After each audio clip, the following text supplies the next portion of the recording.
যে বন্যা হঠাৎ ঝুঁকি নই গেলে এবং দেবীগঞ্জের মানুষ দুইটা মানে অপ্রস্তুত আসলা প্রশাসনের পক্ষ থেকে কিংবা সরকারের পক্ষ থেকে কোনো আমরা বরাদ্দ বা কোনো খোরাক কিটা আছে এই মুহূর্তে?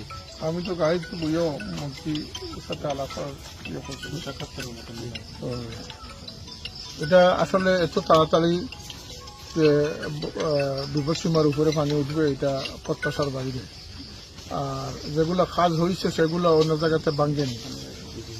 এটা এখন যেটুকু আমি দেখতে আসলাম সেটা যে ডিপার্টমেন্টের কাজের অবহেলার চেয়েও বেশি হচ্ছে যে ওভারফ্লো হচ্ছে।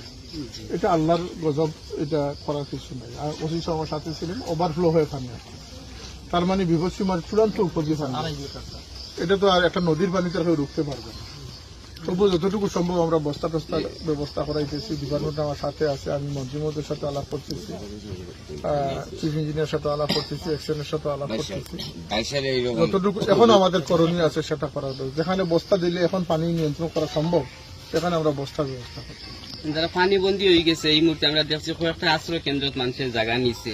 এরা তো আর আশ্রয় কেন্দ্র তো অনেক অনেক আশ্রয় কেন্দ্র খোলা দরকার এবং তাৎক্ষণিকভাবে আশ্রয় কেন্দ্রগুলো তো পানি দানি বা এই সমস্ত তো ব্যবহার তো ভিন্ন জিনিস, ত্রাণ সামগ্রী বা তাদের মানবিক সহায়তা দেওয়া সেটা তো অব্যাহত থাকবে। এটা স্পটগুলো আমরা চিহ্নিত করতেছি, যেখানে যেখানে মানুষ অবস্থান করবে তার কাছে।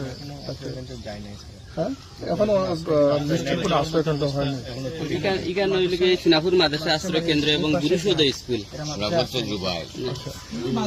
রাস্তাঘাট মেরামতি নিয়ে একটা প্রশ্ন অবস্থিত রয়েছে। রাস্তাঘাট মেরামতি নিয়ে পানি উন্নয়ন বোর্ডের কর্তৃক কোনো এরকম কোনো কিছু আছে কিনা আপনি বলবে কিনা? কারণ বিগত দিনে কিন্তু রাস্তার সংস্কার হবে কিন্তু হয় না। এখানে একটা বিষয় হইল যে যেটা একটা হচ্ছে নদী ভাঙন রোধ, একটা হচ্ছে বন্যা নিয়ন্ত্রণ বাঁধ।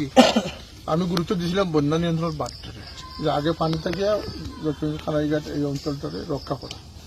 তো সেখানে অনেক জায়গায় রয়ে গেছে কিছু কাজ, 90% কাজ হয়েছে, 10% কাজ হয় না এখনো, এমনও আছে কিছু স্পট। তো সেই জন্য এটা বন্যাতে এত তাড়াতাড়ি হয়ে যাবে এটা হয়তো ওনারা নোটিশ আনেন নাই, ওনাদেরও কিছু খামখেয়ালি আছে। তাছাড়া ধরেন পানি যে এত তাড়াতাড়ি এত বেশি বেড়ে যাবে এটা তো অনেক মানুষ কল্পনা করছে না। এখন দেখা যাক, আল্লাহর গজব, আল্লাহ হেফাজতের মালিক। যতটুকু করার ডিপার্টমেন্টগুলো আছে তারা তো মাঠেই আছে, কাজ করতেছে।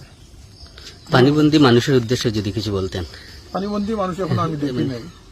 আমি যদি এতে সোনাপুর মার্শায় যাইতে হলে হয়তো আশ্রয় কেন্দ্রে কিছু দেখবো। বন্যায় এই সময় মানুষের সচেতনতার জন্য পানিবন্দী মানুষ আশা করি আমি মনে করতেছি না, সবাই যার যার অবস্থানে আছে। যখন চূড়ান্ত ফ্লাড হয়ে যাবে আসলে আল্লাহ না